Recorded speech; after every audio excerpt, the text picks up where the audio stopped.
ये च बुद्धा अतीता च ये च बुद्धा अनागता पच्चुपना च ये बुद्धा अहं वन्दामि सर्वदा।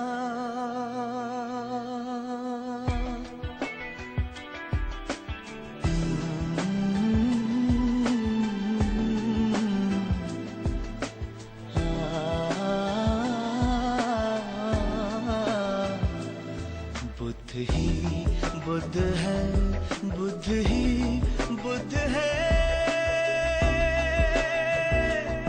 हर जगह हर समय वो सिद्ध है, वो सिद्ध है। बुद्ध ही बुद्ध है, बुद्ध ही बुद्ध है, हर जगह हर समय वो सिद्ध है, वो सिद्ध है।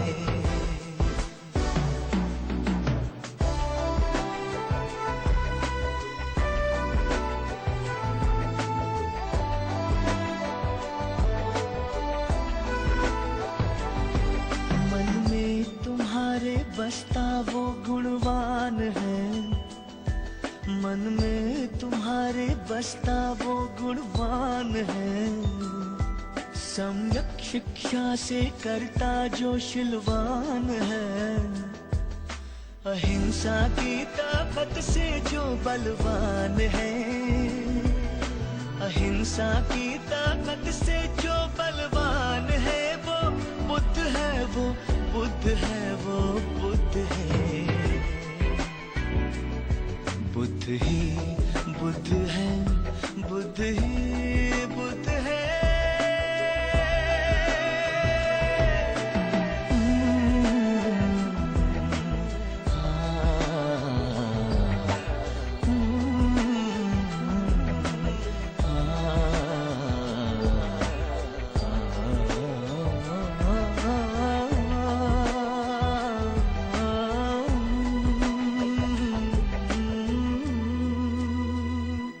स्वयं पर तू स्वयं ध्यान कर, हलचल हृदय के स्पंदनों को जान कर, नित्य नियंत्रण से खुद की पहचान कर,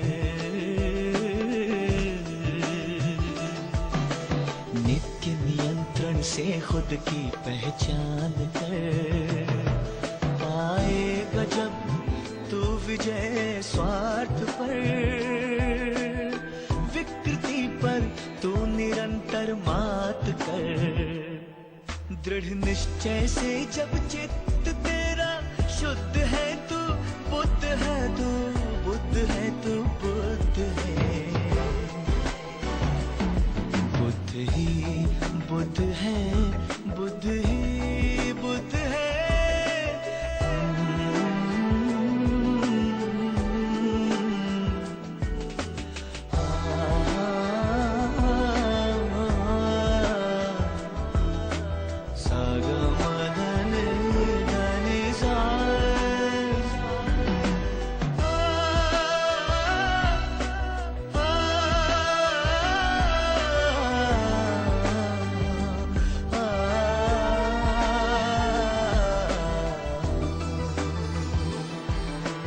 परिवर्तन ही है ये जीवन का नियम। क्यों ना हो ये धर्म का भी अधिनियम। मैत्री प्रज्ञाशील हो जिसमें सदैव तन मन पर संयम। कर पूजा सद्गुणों की नादा, ईश्वर क्या बने तू पहले बन इंसान। कर्म कांटों से नहीं मिलता भगवान,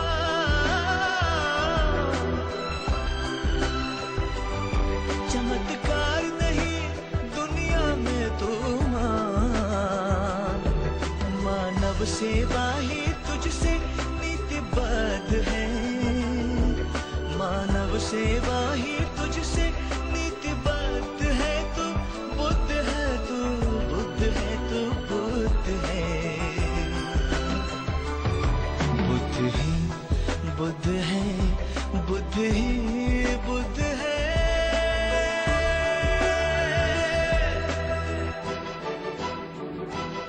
जब चले हिंसा की आंधी, निर्लज्ज उठाए पापों का तूफान, ले चला जगत को विनाश के पथ पर,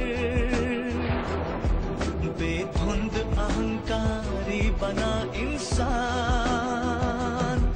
देखो उसे, ढूंढो उसे, पाओ उसे अंदर मन में, जन मन तन में। दीपक शांति का, करुणा का वो सागर, प्रज्ञा की जो मूर्ति, दिव्य भव्यशील नगर। देखो उसे, ढूंढो उसे, पाओ उसे इस जगत का, इस धरा का वो मार्गदाता श्रेष्ठ है। इस जगत का, इस धरा का मार्गदाता श्रेष्ठ है। वो बुद्ध है, वो बुद्ध है, वो बुद्ध है। बुद्ध ही बुद्ध है, बुद्ध ही बुद्ध है। हर जगह हर समय वो सिद्ध है, वो सिद्ध है। बुद्ध ही बुद्ध है, बुद्ध ही बुद्ध है। हर जगह हर समय वो सिद्ध है, वो बुद्ध है, वो सिद्ध है। वो बुद्ध है, वो सिद्ध है, वो बुद्ध है, वो बुद्ध है।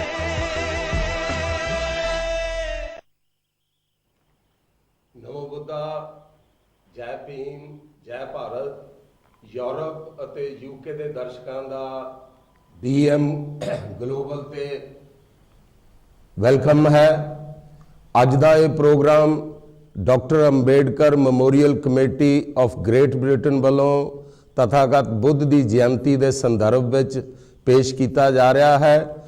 ਕੱਲ ਵੀ ਇਹ ਪ੍ਰੋਗਰਾਮ ਸੀ, ਅੱਜ ਵੀ ਹੈ ਔਰ ਕੱਲ ਨੂੰ ਵੀ ਇਹ ਪ੍ਰੋਗਰਾਮ ਕੀਤਾ ਜਾਵੇਗਾ।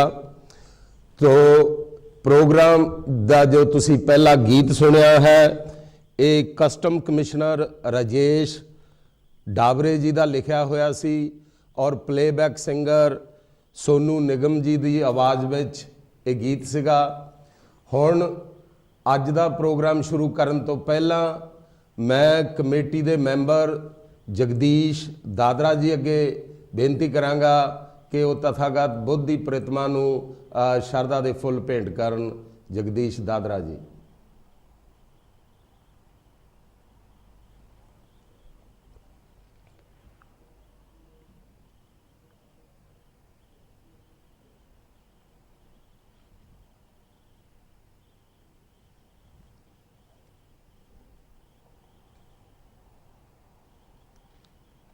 ਥੈਂਕ ਯੂ ਦਾਦਰਾ ਜੀ। ਅੱਜ ਦੇ ਪ੍ਰੋਗਰਾਮ ਵਿੱਚ ਹਿੱਸਾ ਲੈਣ ਵਾਸਤੇ ਸਾਡੇ ਮਾਨਯੋਗ ਭੰਤੇ ਧੰਮਾ ਨਾਗ ਜੀ ਜੋ ਕਿ ਬੰਬਈ ਤੋਂ ਸਾਡੇ ਕੋਲ ਬੁੱਧ ਵਿਹਾਰ ਵੁਲਵਰਹੈਂਪਟਨ ਵਿੱਚ ਆਏ ਹੋਏ ਹਨ। ਭੰਤੇ ਜੀ ਸਟੂਡੀਓ ਵਿੱਚ ਆਉਣ ਦਾ ਆਪ ਜੀ ਦਾ।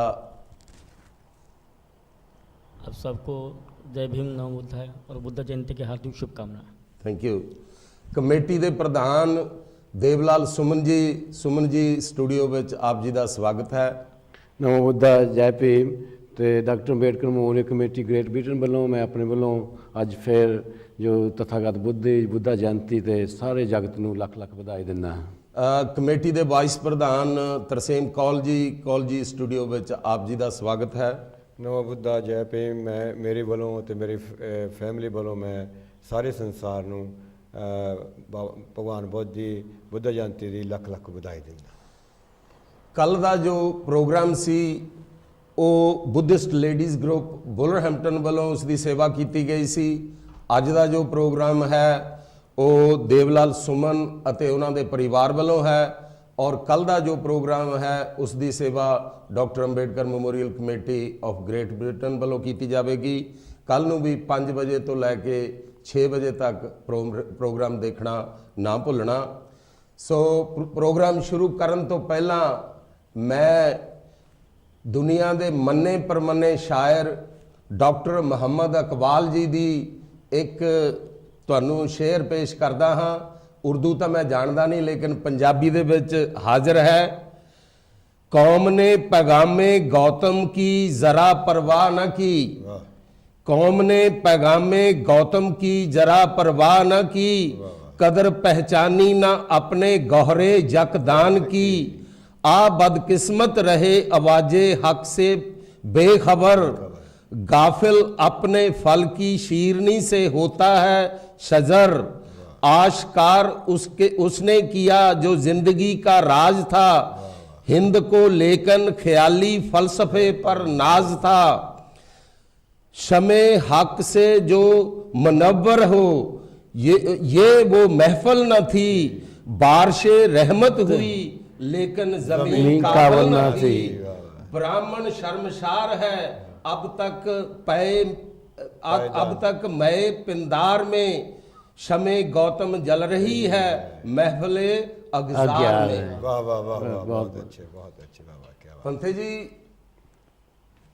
सब तो पहला मैं आप जी तो ये जानना चाहांगा कि बुद्ध की जन्मभूमि भारत, कर्म भूमि भारत, महापरिनिर्वाण भूमि भारत, आज भी लोग बुद्ध धर्म को समझ नहीं पाए। यहाँ तक मेरा अनुभव है बुद्ध धर्म भारत से शुरू हुआ, भारत के लोग ही इसको नहीं समझ पाए। इसको क्या कारण है हो सकते हैं? आपके सवाल का बड़ा ही गहन चिंतन इस सवाल में छुपा हुआ है कि भारत की धरती, जो आपने पहले कुछ देर पहले गाना सुना और उस गाने में बुद्ध की जीवनी की सारा सारांश उस गाने में छुपा हुआ था। ये बुद्ध की धरती, युद्ध ना चाहे अमन परस्ती। किसी गायक ने इस तरह के बोल लिखे भी हुए हैं। ये बुद्ध की धरती यानी ये सिर्फ भारत बुद्ध की धरती नहीं है, ये विश्व बुद्ध की धरती है। और आज हर कोई इंसान अपने आप को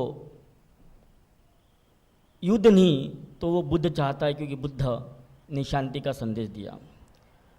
पाली की गाता है, दिवा तपती आदिचो, रवि आभाती चंदिमा, संदो खत्तिया तपती, झाई तपंती ब्राह्मणों, बुद्धो तपती तेजसा।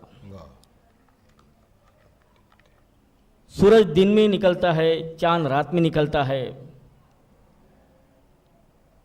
विद्वान उसे कहता है, ब्राह्मणों को विद्वान कहते हैं, लेकिन बुद्ध एक ऐसी शख्सियत है जो अपने आप तपते हुए सारे जहां को उजाले की ओर लाता है। और रही बात बुद्ध के धम्म की जानने की भारत में, तो भारत में जानने के लिए हमें बुद्धिज़्म को परिपूर्ण जानना पड़ेगा कि बुद्धिज़्म क्या है। बुद्ध जब जीवित थे, उनका महापरिनिर्वाण के पहले और महापरिनिर्वाण के बाद, जब बुद्ध के महापरिनिर्वाण हुआ तो बुद्ध की जो वाणी थी वो भिक्षु ने कंठस्थ की थी जी। और भिक्षु ने कंठस्थ करने के बाद में किसी कारण एक घटना थी, उस घटना के कारण पहली संगति लेनी पड़ी और उस संगति में बुद्ध की जितनी वाणी थी वो सारी वाणी को धर्मस्कंद कहा गया। 84,000 धर्मस्कंद कहा गया जी। और उसमें 82,000 बुद्ध के स्वयं उपदेश थे और 2,000 भिक्षु के उपदेश थे। ऐसे 84,000 धर्मस्कंद थे और वो 84,000 धर्मस्कंद का 3 खंडों में विभाजन हुआ जी। सुत्त पिटक, विनय पिटक, अभिधम्म पिटक जी। और ये 3 खंडों का और उसके कई खंडों में विभाजन हुआ। उतना तो कितने खंडन में हुआ, काफ़ी खंडन है। वैसे फिर दिग्ग निकाय है, मध्यम निकाय है, अंगुत्तर निकाय है काफ़ी है, तो इतना हम इतना सार नहीं बता पाएंगे। लेकिन फिर भी त्रिपिटक के माध्यम से बुद्ध की वाणी चलती आई। फिर एक भिक्षु द्वारा दूसरे भिक्षु को, दूसरे भिक्षु द्वारा तीसरे भिक्षु, ऐसी 1954 तक ये 6 संगति हो चुकी थी जी 1954 की 6वीं संगति ये रंगून में हुई जी और उस 6वीं संगति में डॉक्टर बाबा साहब आम्बेडकर उस संगति में नहीं थे, लेकिन उसमें रंगून में थे। जी और तब तक डॉक्टर बाबा साहब आम्बेडकर ने पूरा बुद्धिज्म जो त्रिपिटक हम कहते जी। हैं उस त्रिपिटक को पूरी तरह कंठस्थ कर लिया था। और बुद्धिज्म को कंठस्थ करने के बाद में फिर डॉक्टर बाबा साहब आम्बेडकर ने जो भारत में बहुत बड़ा एक धम्म क्रांति की, उस धम्म क्रांति के पहले पहले बाबा साहब ने पूरा त्रिपिटक का अध्ययन कर लिया। और फिर बाबा साहब ये जानते थे कि मेरा समाज या फिर भारत के लोग इतना सारा बुद्धिज्म नहीं पढ़ सकते हैं, क्योंकि इनके दिमाग में जो मानसिकता है वो डिफरेंट टाइप की मानसिकता है। यानी वो मानसिकता को अगर खत्म करना थी, इनकी पुरानी मानसिकता को निष्ठाभूत करने के लिए डॉक्टर बाबा साहब आम्बेडकर ने बुद्धाइन धम्म दिया। और बिल्कुल सार है, छोटा सा सार है, यानी 395 पेजेस का ये बुद्धाइन धम्मा बाबा साहब ने लिखा। और लिखने के बाद में ये समाज को दिया कि हे समाज के लोगों, अगर आपको अपनी उन्नति करना है, फिजिकल उन्नति करना है, इकोनॉमिकल उन्नति करना है, पॉलिटिकल उन्नति करना है, सोशल उन्नति करना है, एजुकेशन उन्नति करना है, तो आपको ये बुद्धाइन धम्मा ये आपको बहुत बड़ा प्रेरक रहेगा जी इसके पढ़ने के बाद में आप बुद्धिज्म को अंडरस्टैंड कर सकते हो बुद्धिज्म क्या चीज़ है। जी वास्तविक तौर पे ये हुआ नहीं जी और अगर आज हमारे पास में बुद्धाइन धम्मा है तो ये बुद्धाइन धम्मा का अध्ययन कितने लोगों ने किया, एक अंडरस्टैंड करने वाली बात है। जी अब बाबा साहब ने जो काम किया वो काम यानी जो इतना बड़ा रिवॉल्यूशन हुआ बहुत कम लोग कर सकते हैं, यानी यहाँ के जितने भी रिवॉल्यूशन ऑल वर्ल्ड के उनसे ज़्यादा बेस्ट रिवॉल्यूशन डॉक्टर बाबा साहब अम्बेडकर थे। लेकिन वो फॉलोअर बुद्धा के थे कि बुद्धा सबसे पहले मानव क्रांति के जनक जाने गए। मानव क्रांति यानी बुद्धा ने जो क्रांति की वो सबसे बेहतरीन क्रांति। अब लोग नहीं समझ पाए, उसके लिए ऐसी है कि बुद्धा का धम्म ये जो है ये थ्योरेटिकल नॉलेज के माध्यम से प्रैक्टिकल नॉलेज को डाइवर्ट जाता है। बुद्धा की सारी थ्योरी, जैसे अब हम कुछ पंचशील की बात करते हैं, 5 प्रिंसिपल की बात करते हैं, 8 प्रिंसिपल की बात करते हैं, या फिर अष्टांगिक मार्ग की बात करते हैं, या फिर 4 असत्य की बात करते हैं। ये 4 असत्य कंटेस्ट करने वाली बात नहीं है, इसको अपने जीवन में उतार के उस माध्यम से चलने वाली बात है। जी जब तक आप चलोगे नहीं तब तक आप किसी भी तरह का अध्ययन को अपने आप समझ नहीं पाओगे। क्योंकि अभी आपने जिस तरह से जो शायरी कही, जो शेर कहा, उस शेर ने यानी बुद्ध ने यानी ये कहा गया कि उस शेर के अंदर में तथागत भगवान बुद्ध यानी उन अंधेरी गलियों में प्रकाश की रोशनी करने के लिए चले गए, है ना। तो उस गलियों में आपको जाना पड़ेगा। अगर आपको प्रकाश की ओर आना पड़ेगा तो आपके अध्ययन का अज्ञान को खत्म करना पड़ेगा। सबसे पहले लोगों को ये समझना चाहिए कि बुद्ध यानी क्या, बुद्ध एक इंसान है। लेकिन ये जो आपको कहा गया बुद्धं शरणं गच्छामि, इसका जो मीनिंग है कि हे मानव, धरती के सभी मानव अपने बुद्धि के अनुसार चले, कुशल बुद्धि, अच्छी बुद्धि। अगर बुद्ध ने यह कहा होता कि आप मेरे माध्यम से चलो तो शायद गलत होता, लेकिन बुद्ध ने यह कहा कि आपके पास में बुद्धि है, आप अपने बुद्धि से विचार करो। मैं कहता हूं इसलिए कभी उसको स्वीकार मत करो, आपके जीवन के कसौटी पर उसको इतना रगड़ो ताकि सच्चाई आपको स्पष्ट रूप से दिखे। इसलिए बुद्ध ने कहा अत दीप भव, अपना दीपक आप बनो। अगर दुख मेरा है, अगर मैं एक उदाहरण कहूँ कि जल्दी साहब आपको भूख लगी है तो आपका खाना मेरे खाने से आपकी भूख शांत हो जाएगी, तो ये क्या पॉसिबल है? नहीं होगी। इसी तरह अगर दुख मेरे हैं तो इस दुखों से बाहर कौन निकालेगा? खुद निकाल। बुद्ध ना मोक्ष दाता है, बुद्ध ये मार्ग दाता है। एक मार्ग बता दिया, जिस तरह से हम वॉल्वरहैम्पटन से मैनचेस्टर आए, एक रोडवे बना था, एक मैप बना था। अगर हम गलती से भी कहीं भटक गए होते तो शायद हम मैनचेस्टर नहीं पहुंचते। बुद्ध ने जन्म से लेकर तो निर्वाण तक इतना सरल माध्यम बना दिया है, लेकिन इसे अंडरस्टैंड करने की जरूरत है।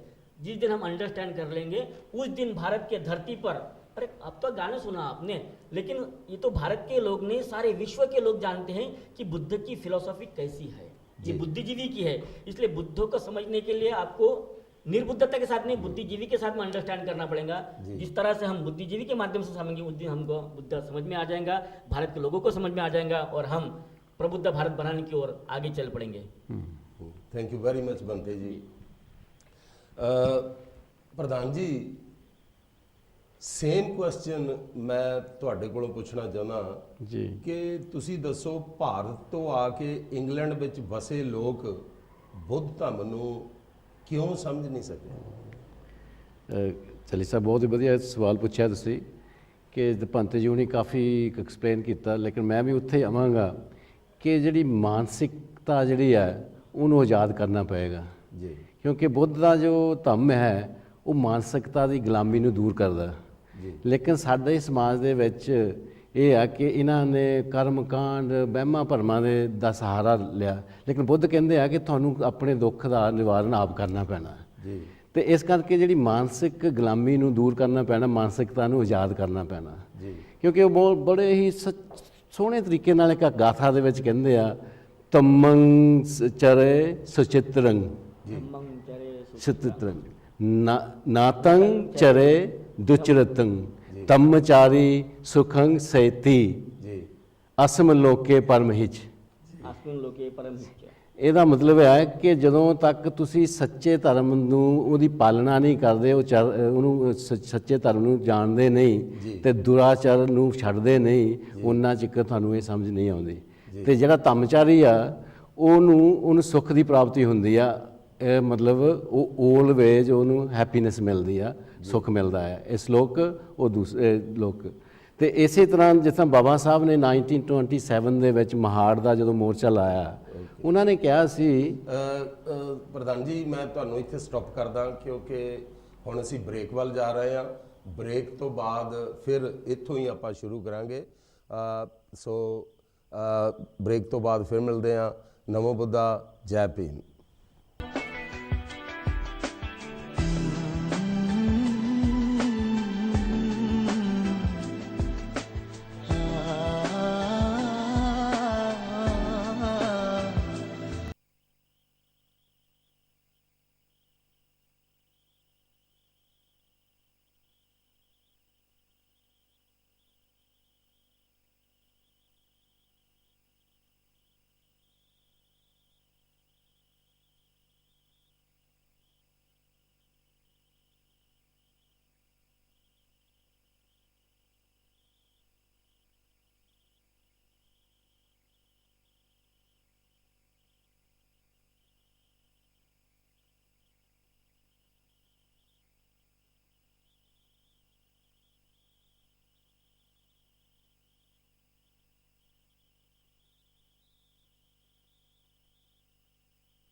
ਬ੍ਰੇਕ ਤੋਂ ਬਾਅਦ ਆਪ ਜੀ ਦਾ ਫਿਰ ਸਵਾਗਤ ਹੈ।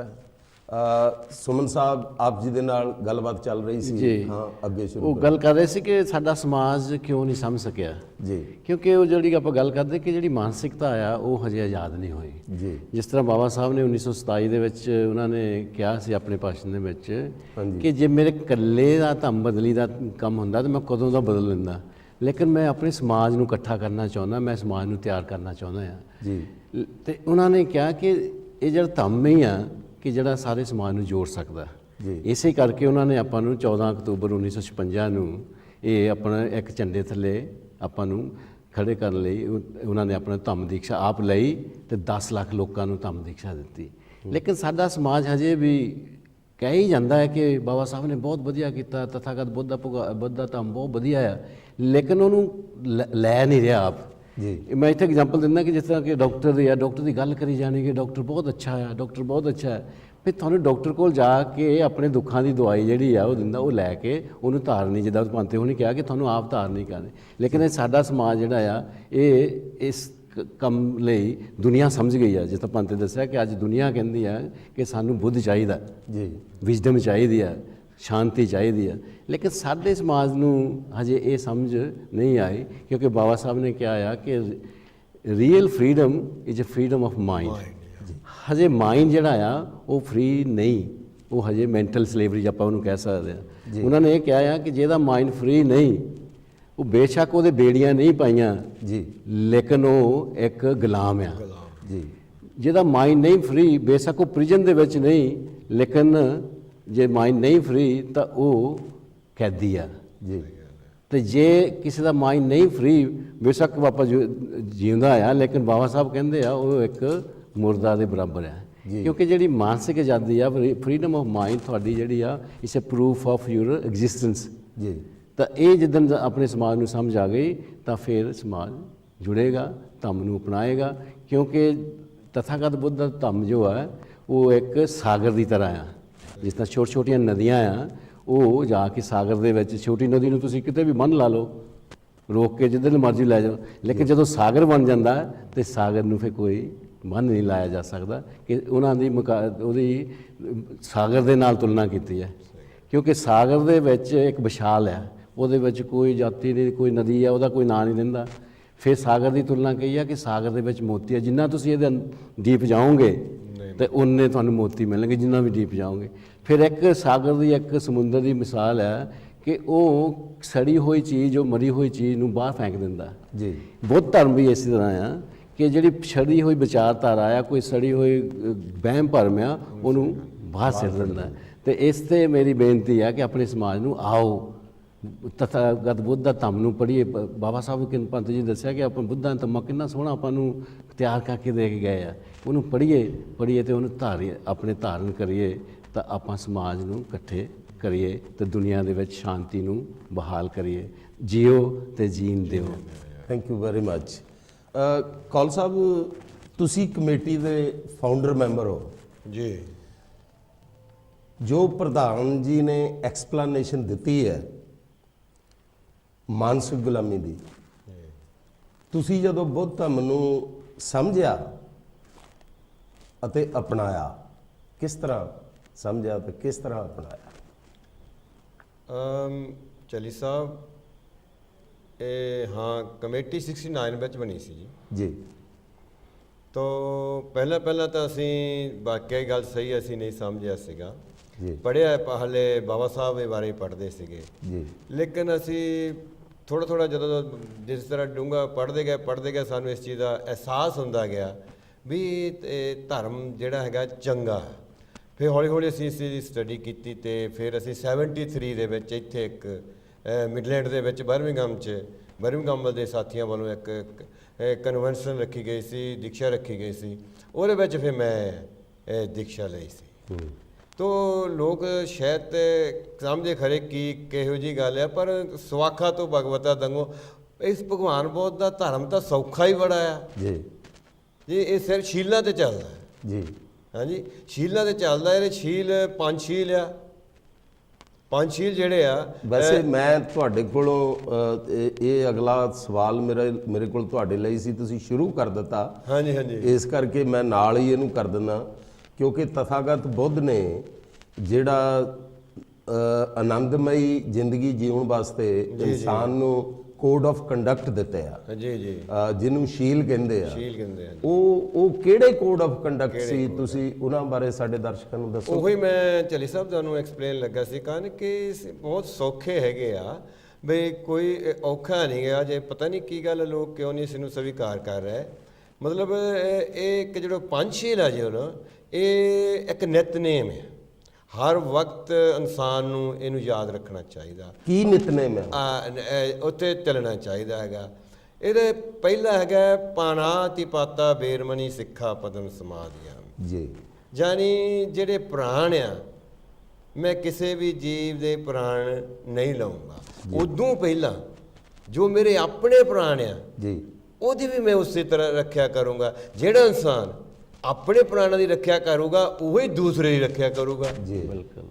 ਲੋਕ ਇੱਥੋਂ ਤੱਕ ਪ੍ਰਾਣੀ ਦਾ ਮਤਲਬ ਇਹ ਨਹੀਂ ਵੀ ਮਨੁੱਖ ਜਿਹੜੇ ਹੈਗੇ ਆ, ਇਹ ਤੋਂ ਇਲਾਵਾ ਜੋ ਜੀਵ ਜੰਤੂ ਹੈ, ਪਸ਼ੂ ਹੈ, ਜਾਨਵਰ ਹੈ, ਜੀ, ਇੱਥੇ ਨਹੀਂ ਗੱਲ ਮੁੱਕ ਜਾਂਦੀ। ਜੋ ਬਨਸਪਤੀ ਵੀ ਹੈ, ਭਗਵਾਨ ਬੁੱਧ ਨੇ ਇੱਥੋਂ ਤੱਕ ਵੀ ਕਿਹਾ ਕਿ ਜੇ ਬਨਸਪਤੀ ਉਹਨੂੰ ਵੀ ਨਾ ਵਿਗਾੜੋ। ਜੀ, ਇਹ ਇੱਕ ਕੁਦਰਤ ਦਾ ਇੱਕ ਹਿੱਸਾ ਹੈ, ਤੇ ਜੇ ਤੁਸੀਂ ਇਹਨੂੰ ਵਿਗਾੜੋਗੇ ਤੇ ਉਹਦਾ ਵੀ ਤੁਹਾਨੂੰ ਨੁਕਸਾਨ ਹੋਣਾ, ਜਿਸ ਤਰ੍ਹਾਂ ਤੁਸੀਂ ਅੱਜ ਦੇਖ ਰਹੇ ਹੋ ਬਹੁਤ ਸਾਰਾ। ਸੋ ਪ੍ਰਾਣੀ ਪਾਤਾ ਬੇਰਮਣੀ ਸਿੱਖਾ ਪਦਮ ਸਮਾਧੀਆਂ ਉਹਨਾਂ ਨੇ ਪਹਿਲਾਂ ਸੀ। ਦੂਸਰਾ ਸੀ ਅਧੀਨ ਅਦਾਨਾ ਬੇਰਮਣੀ ਸਿੱਖਾ ਪਦਮ ਸਮਾਧੀਆਂ ਵੀ ਜੀ। ਹਾਂਜੀ, ਜਾਣੀ ਮੈਂ ਜਿਹੜੀ ਜੋ ਚੀਜ਼ ਦਿੱਤੀ ਨਹੀਂ ਗਈ ਮੈਨੂੰ, ਉਹ ਤੇ ਮੇਰਾ ਕੋਈ ਅਧਿਕਾਰ ਨਹੀਂ, ਚੋਰੀ ਨਹੀਂ ਕਰਨੀ।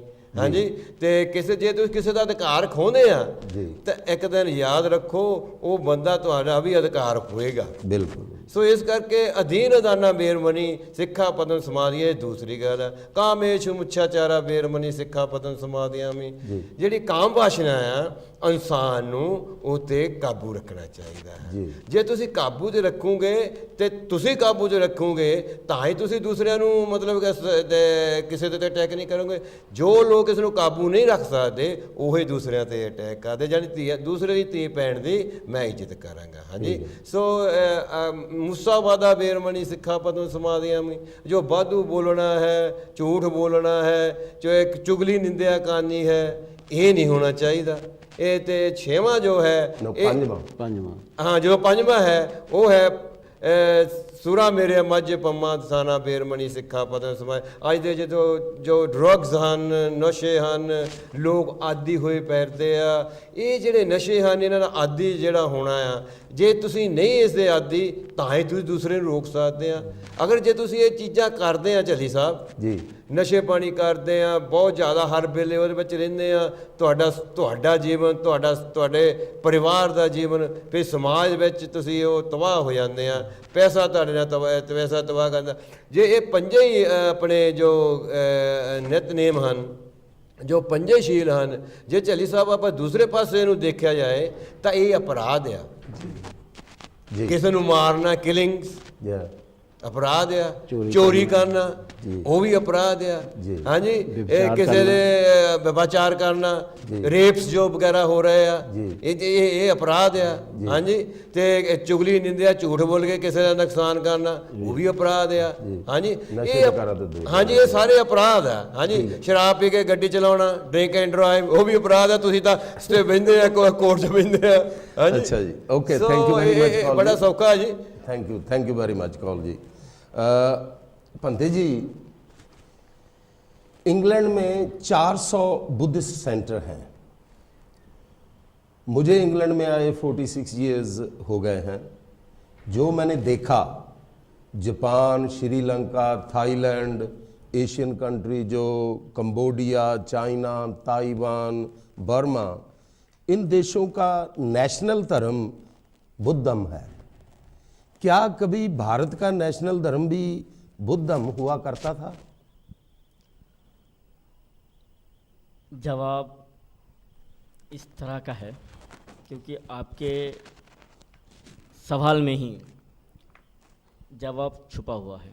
एक्चुअली आपने कहा कि श्रीलंका, जापान, थाईलैंड, वियतनाम, चीन, इस सारे के सारे देशों में वहाँ का नेशनल रिलीजियस बुद्धिज़्म है, क्या भारत का नेशनल रिलीजियस बुद्धिज़्म है? अगर हम इसको ऐतिहासिक तौर से, अगर हम हिस्ट्री के माध्यम से अगर जानें और भारत का सही इतिहास को हम सर्च करें, एनालाइज करें, तो आपको ये जवाब मिलेगा कि भारत की जो धरती है वो सारी की सारी बुद्ध की धरती है। जी बुद्ध का जन्म कपिलवस्तु में हुआ, जी जन्मभूमि बुद्ध की कपिलवस्तु रही। जी बुद्ध ने गृहत्याग करते हुए बुद्धत्व को प्राप्त किया गया में, बिहार। जी फिर उसके बाद में बुद्ध ने गया से निकलकर फिर उत्तर प्रदेश में चले गए और वहाँ पे अपने उन्हें पहला उपदेश दिया। जी धम्मचक्र प्रवर्तन सूत्र की देशना पहली दी जी सारनाथ। सारनाथ में, जिसे मृगदाय वन कहते पाली में। जी फिर उसके बाद में बुद्ध ने श्रावस्ती यूपी में जेत वन में अपने जीवन के 25 अनमोल ऐसे वर्षवास किए और वहाँ पे सारे लोगों को अज्ञानता की ओर से बाहर निकालकर प्रज्ञा की ओर ले गए, जी उन्हें ज्ञान बांटा और अपने जीवन में 45 साल तक निरंतर चरित्र भिक्कवे चारिकं बहुजन हिताय बहुजन सुखाय के माध्यम से तथागत भगवान बुद्ध भारत के धरती पर 45 वर्ष तक जनमानस के बीच में काम करते रहे। जी ऐसी नहीं कि वो राजाओं के माध्यम से काम करते रहे, गरीब हो, राजा हो, रंक हो, जो भी उन्हें मिला उन्हें उपदेश देते थे, जी उन्हें ज्ञान बांटते थे। और इस तरह से भारत के धरती पर पूरी तरह उस समय भगवान बुद्ध की धम्म की वाणी गूंज उठती थी। जी और राजे महाराजा ने भगवान बुद्ध की वाणी से प्रेरित होकर अपने राज्य का राजधर्म बना लिया बुद्धिज्म को। जी जब कलिंग का युद्ध हुआ तो कलिंग के युद्ध के बाद में सम्राट अशोक, जिसे कभी चंड अशोक कहते थे, वो चंड अशोक बुद्ध की वाणी सुनकर प्रियदर्शी बन गया, धम्म प्रिय अशोक बन गया। और उसने पाटलिपुत्र से सारे संपूर्ण भारत में बुद्ध की 84,000 शिलालेख बनाई, जी जो पूरी बुद्ध की वाणी पत्रों पे कोर के लिख दी और उसे शिलालेख कहा गया। और फिर इस तरह से सम्राट अशोक के माध्यम से बुद्ध की धरती, ये यानी पूरा भारत एक बुद्ध की धरती बन गया। जी जहाँ देखो वहाँ सिर्फ बुद्ध की वाणी, जी दूसरी कोई वाणी नहीं थी। जी तो ये सम्राट अशोक की देन थी कि भारत के धरती पर बुद्ध की वाणी फैलने लगी। जी। क्योंकि कभी जो चंड था वह धम्म राजा बन गया, प्रियदर्शी राजा बन गया और उसने सारे भारत में यानी राजाओं के साथ साथ चोर, जो गरीब लोग थे, भिखारी थे, अन्य छोटे काम करने वाले थे, बड़े सभी को उन्हें धम्ममय कर दिया। आप काम से कोई तुच्छ नहीं है, जी काम सभी का अच्छा है, तुच्छ तुम्हारी मानसिकता है। जी। मानसिकता को बदलो तो आपको सुखीन की जिंदगी मिलेगी। मैं राजा होकर अगर मेरी मानसिकता तुच्छ है तो मैं राजा नहीं, जी अगर तो तुच्छ हो कि तेरी मानसिकता अगर बड़ी विद्वान है तो सबसे बड़ा विद्वान। इस तरह से पूरे भारत में राजधर्म रहा ये बुद्ध की धरती। और फिर अब कोई कहते हैं कि बुद्ध का धर्म भारत का धर्म है या नहीं। अब तो सारे 196 कंट्री में डेमोक्रेसी चल रही है, जी। संवैधानिक तौर से पूरा देश चलने की राह पर है। अब इस समय भारत सबसे बड़ा डेमोक्रेसी कंट्री है और इस धरती पर बाबा साहब ने एक कॉन्स्टिट्यूशन बनाया जी और उस कॉन्स्टिट्यूशन के ऊपर में जो प्रेमबल है, जिसे हम उद्देशिका कहते हैं, उस उद्देशिका में ही बाबा साहब ने सम्राट अशोक का चित्र दे दिया, जी 4 शेर वाला। वो अशोक, जिसे अशोक का पिल्लर कहते हैं, जी। और वो आइडेंटिफाई करता है कि भारत ये बुद्ध की धरती है। जी फिर प्रेमबल के साथ साथ भारत का सारा जो संविधान जो है, ये संविधान लिच्छवी और विज्जी के माध्यम से है। जी जो गणराज्य थे, गणराज्य की स्थापना कैसी होती, ये 7 कोड ऑफ कंडक्ट के माध्यम से आनंद ने बुद्ध से जाना और अजात शत्रु लिच्छवी को आक्रमण करना चाहता था, इसलिए उन्हें बताया कि इसके कैसे जीता जाए। इस माध्यम से पूरा संविधान का कोड बाबा साहब ने लिच्छवी और विज्जी के माध्यम से संविधान में डाल दिया और ये सारा का सारा भारत बुद्धमय बन गया। जी अब लोग ये बुद्धमय भारत को खंडित करना चाहते हैं, जी अपमानित करना चाहते हैं। संविधान तौर पे कोई चलना नहीं चाहता है। जी हमको संविधान तौर से चलना है, यानी हम अगर आप जैसी आपके यूके में काफ़ी अच्छा एक लॉ फॉलो किया जाता है कि कैमरे है तो कैमरे के सामने गाड़ी ऑटोमेटिकली 40 की स्पीड ले लेंगे, 30 की स्पीड ले लेंगे। यही तो जीवन है, जी जहाँ पे आपको अप्रिय घटना दिख रहा है, आप अपनी जिंदगी को एक सम्य रूप में ला लो, मध्यम रूप में ला लो और अप्रिय घटना को टाल दो और एक सुख भरी जिंदगी जियो, जी है ना। तो सुख भरी जिंदगी जीने का माध्यम ही बुद्ध है, दुख भरी का कोई सवाल ही नहीं है। क्योंकि बुद्ध ने इतना तप कर लिया अपने जीवन में, आपको सुख का मार्ग दे दिया। बहुजन हिताय बहुजन सिखाय चरित्र भिक्खवे चारिकं का माध्यम से आपको बता दिया।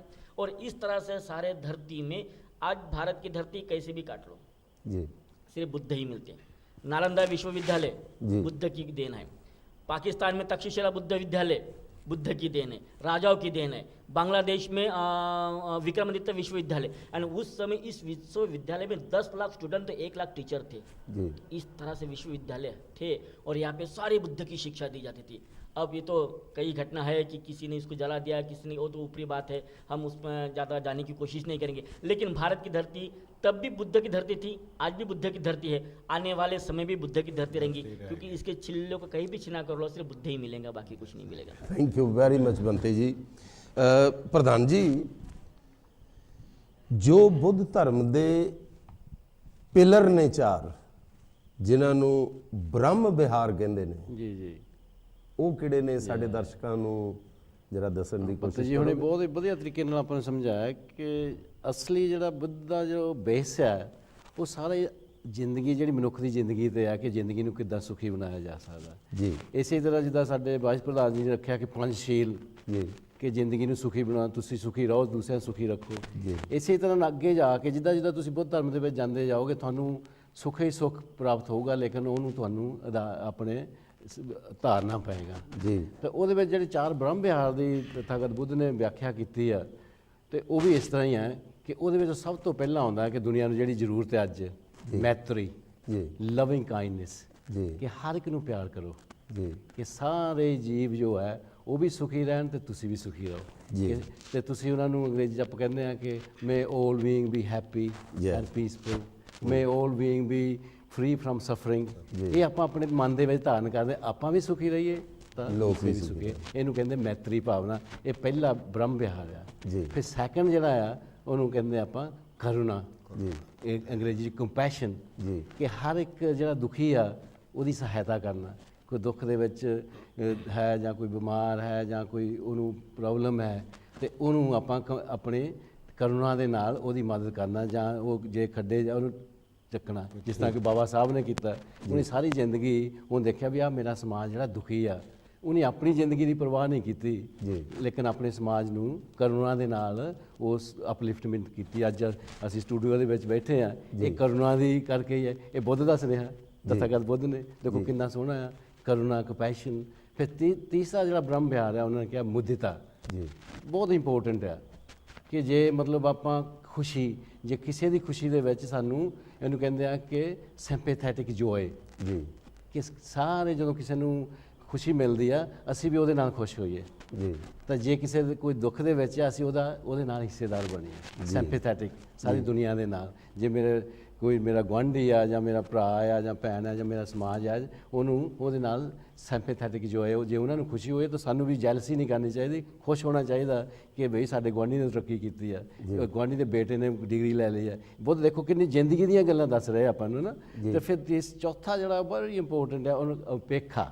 ਜੀ ਅੰਗਰੇਜ਼ੀ ਦੇ ਵਿੱਚ ਉਹਨੂੰ ਕਹਿੰਦੇ ਆ ਕਿ ਇਕਨੋਮਿਟੀ, ਜੀ ਕਿ ਬੈਲੈਂਸ ਆਫ ਮਾਈਂਡ ਜੀ। ਨੂੰ ਬਣਾਈ ਰੱਖਣਾ। ਹੂੰ ਕਿ ਜ਼ਿੰਦਗੀ ਦੇ ਵਿੱਚ ਮਤਲਬ ਆਪਾਂ ਨੂੰ ਬੜੇ ਦੁੱਖ ਤਕਲੀਫਾਂ ਆਉਂਦੀਆਂ ਆ, ਤੇ ਇਹ 4 ਲੌਕਿੰਗ ਧਰਮ ਕਿਹਾ ਆ ਜੀ। ਕਿ ਇਹ 4 ਸਟੇਟਸ ਆਫ ਮਾਈਂਡ ਆ, ਜੀ ਕਿ ਉਹਦੇ 'ਚ ਉਹ ਕਹਿੰਦੇ ਆ ਕਿ ਜ਼ਿੰਦਗੀ ਦੇ ਵਿੱਚ ਤੁਹਾਨੂੰ ਹਾਨੀ ਵੀ ਹੁੰਦੀ ਆ, ਲਾਭ ਵੀ ਹੁੰਦਾ, ਤੁਹਾਡਾ ਜਸ਼ ਵੀ ਹੁੰਦਾ, ਅਪਜਸ਼ ਵੀ ਹੁੰਦਾ, ਤੁਹਾਡੀ ਪ੍ਰਸ਼ੰਸਾ ਵੀ ਹੁੰਦੀ ਆ, ਨਿੰਦਾ ਵੀ ਹੁੰਦੀ ਆ, ਤੇ ਤੁਹਾਨੂੰ ਸੁੱਖ ਵੀ ਮਿਲਦਾ ਭਾਈ, ਦੁੱਖ ਵੀ ਮਿਲਦਾ। ਲੇਕਿਨ ਜਦੋਂ ਸੁੱਖ ਮਿਲਦਾ ਉਹਨੂੰ ਓਵਰਜੋਏ ਕਰਕੇ ਓਵਰਜੋਏ ਨਾ ਕਰੋ, ਆਪਣੇ ਆਪ ਨੂੰ ਇੰਨਾ ਅਭਿਮਾਨੀ ਨਾ ਬਣਾ ਲਓ। ਜੀ ਤਾਂ ਜੇ ਤੁਹਾਡੀ ਪ੍ਰਸ਼ੰਸਾ ਹੁੰਦੀ ਹੈ ਆਪਣੇ ਫੁੱਲੇ ਨਾ ਫਿਰੋ, ਜੀ ਤੇ ਜੇ ਮਤਲਬ ਨਿੰਦਾ ਹੁੰਦੀ ਹੈ ਤਾਂ ਐਵੇਂ ਗੁੱਸੇ ਦੇ ਵਿੱਚ ਆ ਕੇ ਕਿਸੇ ਨੂੰ ਜਾ ਕੇ ਲੜੋ ਨਾ। ਜੀ ਜੇ ਕੋਈ ਜਸ਼ ਕਰਦਾ ਆ ਉਹਦੇ 'ਚ ਵੀ ਆਪਣੇ ਆਪ ਨੂੰ ਮਤਲਬ ਇਹ ਨਾ ਸਮਝੋ ਵੀ ਮੈਂ ਬਹੁਤ ਬੰਦਾ ਚੰਗਾ ਆ ਤੇ ਮੇਰਾ ਤਾਂ ਜਸ਼ ਹੀ ਆ, ਤੇ ਇਦਾਂ ਵੀ ਨਾ ਹੋਣੀ ਚਾਹੀਦੀ। ਅਭਿਮਾਨੀ ਨਾ ਬਣੋ। ਅਪਜਸ਼ ਹੁੰਦਾ ਫੇਰ ਨਾ ਗੁੱਸੇ ਹੋਵੋ। ਹਾਨੀ ਆਪਾਂ ਲਾਭ ਲਈ ਕੰਮ ਕਰਦੇ ਆ, ਲੇਕਿਨ ਜਿੱਦਾਂ ਬੁੱਧਾ ਨੇ ਕਿਹਾ ਕਿ ਐਵਰੀਥਿੰਗ ਇਜ਼ ਇੰਪਰਮਾਨੈਂਟ। ਜੀ ਉਹਦੀ ਥਿਊਰੀ ਆ ਕਿ ਕੋਈ ਵੀ ਚੀਜ਼ ਸਦਾ ਰਹਿਣ ਵਾਲੀ ਨਹੀਂ, ਨਾ ਹਾਨੀ ਲਾਭ ਹੀ ਸਦਾ ਹੁੰਦਾ, ਨਾ ਹਾਨੀ ਸਦਾ ਹੁੰਦੀ ਹੈ, ਨਾ ਕਦੇ ਸਦਾ ਦੁੱਖ ਹੁੰਦਾ, ਨਾ ਕਦੇ ਸੁੱਖ ਹੁੰਦਾ, ਇਹ ਚੱਲਦਾ ਹੀ ਰਹਿੰਦਾ ਆ। ਤਾਂ ਇਹਨਾਂ 4 ਜਿਹੜੀਆਂ ਆ ਲਾਈਕ ਆ, 4 ਡਿਸਲਾਈਕ ਆ। ਉਹ ਕਹਿੰਦੇ ਵੀ ਇਹ ਲਾਈਕ ਐਂਡ ਡਿਸਲਾਈਕ ਦੇ ਜਦੋਂ ਨੂੰ ਆਪਣੇ ਮਾਈਂਡ ਦੇ ਬੈਲੈਂਸ ਨੂੰ ਬਣਾਈ ਰੱਖਣਾ, ਇਹ ਉਪੇਖਾ ਆ, ਇਹ ਚੌਥਾ ਆ। ਜਦੋਂ ਤੁਹਾਡੀ ਜ਼ਿੰਦਗੀ ਦੇ ਵਿੱਚ ਤੁਸੀਂ ਇਹ ਕਰ ਲੈਂਦੇ ਆ ਤਾਂ ਫਿਰ ਤੁਹਾਨੂੰ ਸੁੱਖ ਹੀ ਸੁੱਖ ਮਿਲਦਾ। ਤੇ ਇਹਦੇ 'ਚ ਮੈਂ ਇੱਕ ਐਗਜ਼ਾਮਪਲ ਜ਼ਰੂਰ ਦਵਾਂਗਾ ਜੀ। ਤੇ ਉਹਦੇ 'ਚ ਇੱਕ ਪੁੰਡਰਿਕ ਕਥਾ ਆਉਂਦੀ, ਸਟੋਰੀ ਆਉਂਦੀ ਆ ਜੀ। ਉਹਦੇ 'ਚ ਬੜੇ ਸੋਹਣੇ ਤਰੀਕੇ ਨਾਲ ਦੱਸਦੇ ਆ ਕਿ ਜੇ ਦੁਨੀਆ ਮਤਲਬ ਦੁੱਖਾਂ ਬਾਰੇ ਦੱਸਦੇ ਆ। ਉਹ ਕਹਿੰਦੇ ਇੱਕ ਪਿਤਾ ਆ, ਉਹ ਜੇ ਦੇਖਦਾ ਕਿ ਉਹਦਾ ਘਰ ਜਲ ਰਿਹਾ ਤੇ ਉਹਦੇ ਵਿੱਚ 2 ਬੱਚੇ ਖੇਡ ਰਹੇ ਆ। ਜੀ। ਪਿਤਾ ਨੂੰ ਫਿਕਰ ਪਿਆ ਵੀ ਉਹ ਬੱਚਿਆਂ ਨੂੰ ਪਤਾ ਨਹੀਂ ਵੀ ਅੱਗ ਲੱਗੀ ਘਰ ਨੂੰ। ਜੀ। ਤੇ ਪਿਤਾ ਉਹਨਾਂ ਨੂੰ ਕੋਸ਼ਿਸ਼ ਕਰਦਾ ਕਿ ਵੀ ਮੈਂ ਉਹਨਾਂ ਨੂੰ ਕਿਸੇ ਨਾ ਕਿਸੇ ਤਰ੍ਹਾਂ ਖਿਲੌਣੇ ਦਿਖਾ ਕੇ ਤਾਂ ਉਹਨੂੰ ਕਿਸੇ ਨਾ ਕਿਸੇ ਤਰ੍ਹਾਂ ਬਾਹਰ ਕੱਢ ਲੈਂਦਾ। ਉਹ ਕਹਿੰਦੇ ਉਹ ਪਿਤਾ ਤਥਾਗਤ ਬੁੱਧ ਹੀ ਆ। ਜੀ।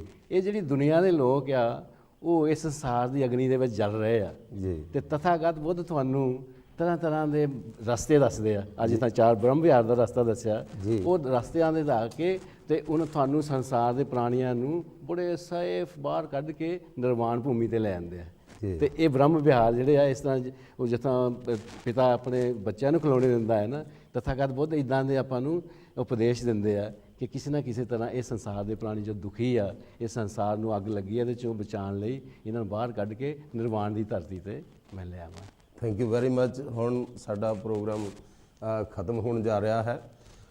ਮੈਂ ਨਿਮਰਤਾ ਸਹਿਤ ਸਾਰੇ ਦਰਸ਼ਕਾਂ ਨੂੰ ਬੇਨਤੀ ਕਰਦਾ ਹਾਂ ਕਿ ਕੱਲ ਨੂੰ ਵੀ ਸਾਡਾ ਇਹ ਪ੍ਰੋਗਰਾਮ ਬੁੱਧਾ ਜਯੰਤੀ ਦੇ ਸੰਦਰਭ ਵਿੱਚ ਅਸੀਂ ਆਪ ਜੀ ਦੇ ਸਾਹਮਣੇ ਪੇਸ਼ ਹੋਵਾਂਗੇ ਔਰ ਤਥਾਗਤ ਬੁੱਧ ਦੀ ਜੀਵਨੀ ਔਰ ਉਹਨਾਂ ਦੇ ਧੰਮ ਬਾਰੇ ਤੁਹਾਡੇ ਨਾਲ ਚਰਚਾ ਕਰਾਂਗੇ ਤਾਂ ਕਿ ਤੁਹਾਨੂੰ ਵੀ ਪਤਾ ਲੱਗ ਸਕੇ ਕਿ ਬੁੱਧ ਧੰਮ ਜਿਹੜਾ ਹੈ ਇਹ ਕੀ ਕਹਿੰਦਾ ਹੈ।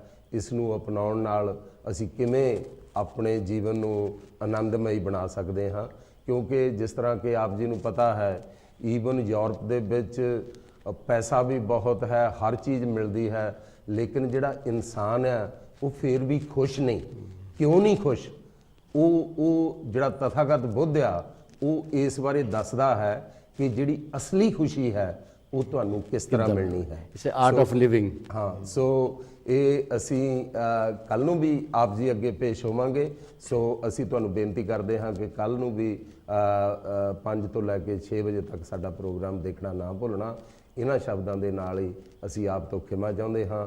ਨਮੋ ਬੁੱਧਾ, ਜੈ ਭੀਮ। अभिवादन शीली च नित्यं वद्धा पच्छायिनो चत्तारो धम्मा वर्धन्ति आयु वन्नो सुखं बलन्ति आयु आरोग्य संपत्ति सग संपत्ति मेव च तत्तो निब्बान संपत्ति इमिनाते समिच्छतु।